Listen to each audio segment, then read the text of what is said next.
बाबरी मस्जिद, फिर बनेगा हिंदुस्तान, फिर बनेगी बाबरी मस्जिद, फिर बनेगा हिंदुस्तान, फिर बनेगी बाबरी मस्जिद, फिर बनेगा हिंदुस्तान।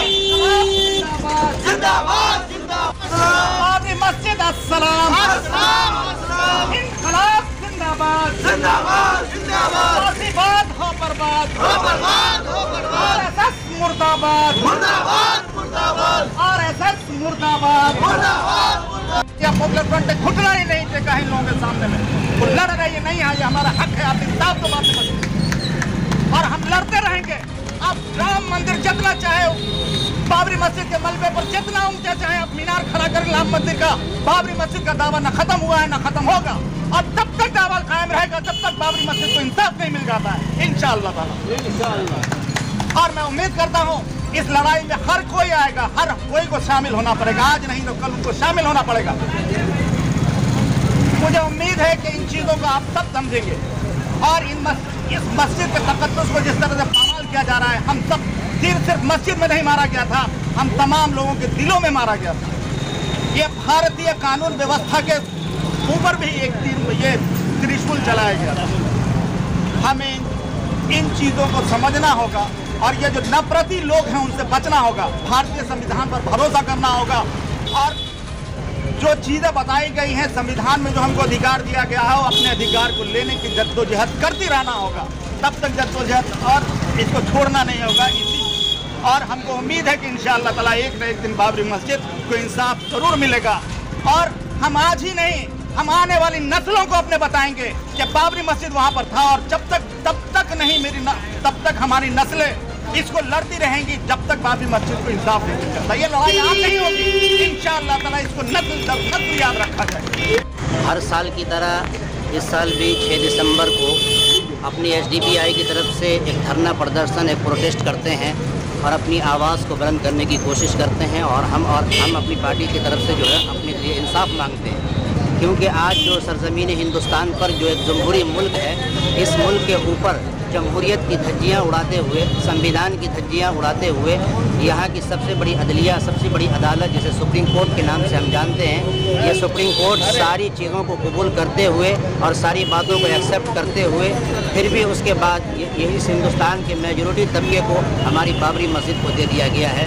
लिहाजा ये हमारे साथ नाइंसाफ़ी हुआ है, इसलिए हम सारी SDPI की तरफ से जो ये मुतालबा करते हैं हुकूमत हिंद से और वहाँ तक अपनी आवाज़ को पहुँचाना चाहते हैं कि हमारे साथ जो नाइंसाफ़ी हुआ है, लिहाजा नाइंसाफ़ी नहीं बल्कि मुझे इंसाफ चाहिए और मुझे इंसाफ चाहिए। और जब तक हमारी बाबरी मस्जिद उस जगह पर और के मकाम पर नहीं बन जाती है जहाँ पर ये बाबरी मस्जिद थी, उस वक्त तक हम अपनी आवाज़ को बुलंद करते रहेंगे, क्योंकि ये हमारा अक़ीदा है, ये हमारा मानना है कि जहाँ पर एक बार अल्लाह का घर बना दिया जाता है, इबादत घर बन जाता है, वहाँ पर हमेशा के लिए बल्कि क़यामत तक के लिए वो जगह अल्लाह ताला के लिए हो जाती है और वो जगह जो है इबादत के लिए जो है मंसूब हो जाया करती है। लिहाजा किसी भी तरीके से आप हमारे साथ जो है जुल्म का मामला किया है और धज्जी उड़ाई है, लिहाजा हम इसका बाइकाट करते हैं। हम अदालत के इस फैसले को जो है हम तरजीह नहीं देते हैं। लिहाजा आप अपनी तरफ से और अपनी पार्टी की तरफ से हम ये कहना चाहते हैं कि जिस तरीके से हमारे साथ नाइंसाफ़ी हुई है, हम इंशाअल्लाह हर साल इस 6 दिसंबर जो कि हिंदुस्तान का बड़ा स्याह दिन माना जाता है, इस दिन को बैठ करके हम अपने एहतजाज को बुलंद करते हैं और अपनी आवाज़ को वहाँ तक पहुँचाने के लिए जो है आवाज़ उठाते रहेंगे इंशाअल्लाह। क्या नाम हुआ जी? मेरा नाम खालिद सैफुल्लाह कासमी है और मैं वाइस प्रेसिडेंट SDPI दरभंगा।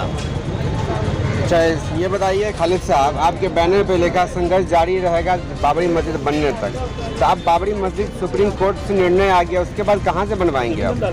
हम अपनी पेटिशन डाल करके हो, जैसे भी हो, रिवीजन डालते रहेंगे जी, डालते रहेंगे और अपनी आवाज़ को, अपनी मांग को हम जारी रखेंगे, क्योंकि यहाँ पर हमारे संविधान ने हमको हक दिया है अपनी आवाज़ को अपनी पहुँचाने का और अपना हक मानने का।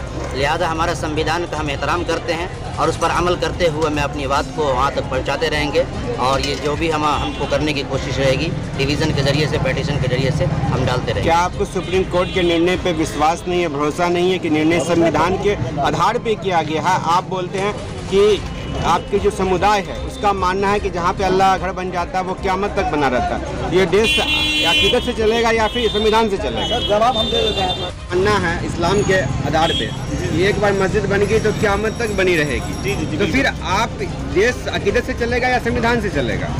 ये संविधान ही अभी जो कोर्ट, आप सुप्रीम कोर्ट के अभी मेरे साथी के साथ बात कर रहे थे, सुप्रीम कोर्ट ने अपने फैसले में ये कहा है कि जहाँ पे बाबरी मस्जिद बनी हुई थी वहाँ पे पहले कोई मंदिर नहीं था। क्या आप इस इंसाफ को आप भी मानते हैं और हम भी मानते हैं, और इसी इंसाफ के लिए हम करना है। लेकिन ये सुप्रीम कोर्ट ने ये माना और आप लोग भी ये मान रहे, लेकिन उसी सुप्रीम कोर्ट ने फिर निर्णय भी इस राम मंदिर के पक्ष में दिया। सुप्रीम कोर्ट ने आस्था के आधार पर, वहाँ पे आप जुमला अगर उस पर पढ़िएगा, आप पढ़ेंगे तो वहाँ पे आस्था लिखा है। और हमारा मानना ये है कि ये चीज़ें आस्था के आधार पे नहीं बल्कि प्रॉपर्टी का मामला है, सिविल सूट है। अब सिविल सूट को सिविल सूट के तरह से देखिए, आस्था के हिसाब से। क्या सुप्रीम कोर्ट ने आस्था के अनुसार देखा तो वो क्या किया फिर? हम रिवीजन डाला है और रिवीजन के बाद हम क्यूरेटिव पिटीशन हमने डाला है और हमें उम्मीद है कि सुप्रीम कोर्ट यहाँ का दिया, हमको उम्मीद है कि एक न एक दिन ज़रूर इंसाफ देगा। इसलिए हम लगातार रिवीजन पिटीशन डालने के बाद क्यूरेटिव पिटीशन डाल रहे हैं। ये दरभंगा में एक जगह ये कार्यक्रम हो रहा है, आप लोग विरोध 6 दिसंबर को ब्लैक डे मना रहे हैं, तो इस तरह की छोटी मोटी धरनाएं से क्या लगता है कि संभव हो पाएगा, जगा पाएंगे अपनी कौम को? मुझे लगता है कि हम अपनी कौम को ही नहीं जगा रहे हैं बल्कि अपनी आने वाली नस्ल को भी ये बता रहे हैं कि तुम्हें याद रखना है, और जब तक बाबरी मस्जिद को इंसाफ नहीं मिल जाता तब तक तुमको ये लड़ाई संघर्ष करते रहना है। यही मेरा पैगाम है। अपना परिचय? मेरा नाम नूरुद्दीन जंगी। अभी मैंने विधानसभा SDPI की तरफ से मैंने लड़ा था और यहाँ का मैं मेंबर SDPI।